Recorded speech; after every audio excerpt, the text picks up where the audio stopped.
অবৈধভাবে ভরাট হচ্ছে জলাশয়, ঘটছে পরিবেশের ভয়াবহ বিপর্যয়। ফলে প্রায় বিলুপ্তির পথে গ্রামবাংলার প্রাকৃতিক সৌন্দর্য, জীববৈচিত্র্য এবং দেশের ঐতিহ্যবাহী সংস্কৃতি।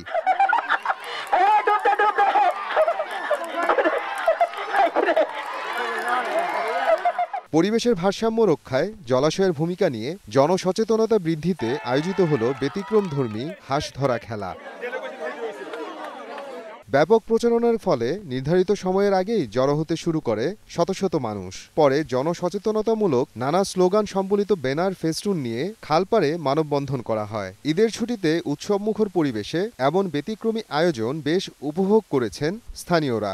আজকের এই খেলাটাতে আমার কাছে খুব ভালো লাগছে, আমি অংশগ্রহণ করতে পারছি। আমার অনেক ভালো লাগছে, আর আমি ভাবতে পারি না যে আমি হাঁস ধরে ফেলবো। অনেক আনন্দ ফুর্তি পাইলাম, খেলাটায় খুব মজা পাইলাম। মানুষ তো এখন যুব সমাজ নেশার দিকে বেশি ধাবিত হচ্ছে, তো সেই সুবাদে এই ধরনের খেলাগুলা যদি এখন আগের মতো প্রচলিত থাকে, অবশ্যই আমাদের যুব সমাজ খেলাধুলার প্রতি আসক্ত থাকবে এবং নেশা থেকে দূরে থাকবে। বাংলাদেশ নদীমাতৃক দেশ এবং বাংলাদেশে যে জালের মতো নদী একসময় ছড়িয়ে ছিটিয়ে আছে, কিন্তু কালের পরিক্রমায় আধুনিকতার নগরায়নের ফলে আমাদের যে খাল এবং বিল, জলাশয় এগুলো কিন্তু ভরে যাচ্ছে। পরিবেশের ভারসাম্য রক্ষায় জনসচেতনতা বৃদ্ধির পাশাপাশি মানুষকে আনন্দ দিতে ভবিষ্যতেও এমন বৈচিত্র্যময় আয়োজন অব্যাহত থাকবে বলে জানান আয়োজক। আমরা আজ যে হাঁস ধরা প্রতিযোগিতাটা দিলাম, এর মূল উদ্দেশ্যটা হলো যে আমাদের যে জলাশয়গুলো আছে, এই জলাশয়গুলো যেন আমরা আসলে রক্ষা করতে পারি নিজের জন্য এবং নেক্সট প্রজন্মের জন্য।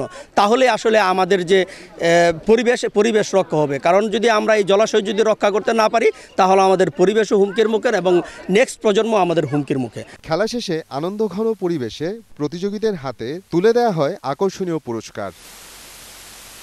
সময় সংবাদ, নারায়ণগঞ্জ।